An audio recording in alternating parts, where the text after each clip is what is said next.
ఈ స్తోత్రాన్ని ఎవరైతే పఠిస్తారో వాళ్ళకి అద్భుతమైన జ్ఞాపక శక్తి, గ్రహించే శక్తి, అలాగే సృజనాత్మకత శక్తి ఉంటుంది. అన్ని కళలలోనూ చాలా అద్భుతంగా నైపుణ్యాన్ని పొందుతారు. ఈ స్తోత్రాన్ని ఎక్కువగా జ్యోతిష్యులు పఠిస్తూ ఉంటారు.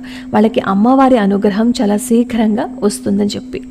ఎవరైతే ఈ స్తోత్రాన్ని పఠిస్తారో వాళ్ళని అన్ని రకాల దురదృష్టాల నుంచి అమ్మవారు కాపాడతారు. స్నేహితుల మధ్య, బంధువుల మధ్య ఏవైనా విభేదాలు వస్తే ఆ విభేదాలకు దారితీసే అపార్థాలను కూడా ఈ స్తోత్రం పఠించడం వల్ల తొలగిపోతాయి. ఈ స్తోత్రాన్ని ప్రతినిత్యం రోజుకి 9 సార్లు పఠించాలి. ప్రతిరోజు పఠించలేకపోతే కనీసం గురువారం నాడైనా సరే పఠించాలి. అలా పఠించిన తర్వాత అమ్మవారికి పటికీ బెల్లాన్ని గనక నైవేద్యం కింద పెట్టినట్లయితే చాలా అద్భుతమైన ఫలితాలు వస్తాయి. ఈ స్తోత్రం యొక్క లింక్ నేను డిస్క్రిప్షన్లో ఇస్తాను, ఒకసారి చూడండి.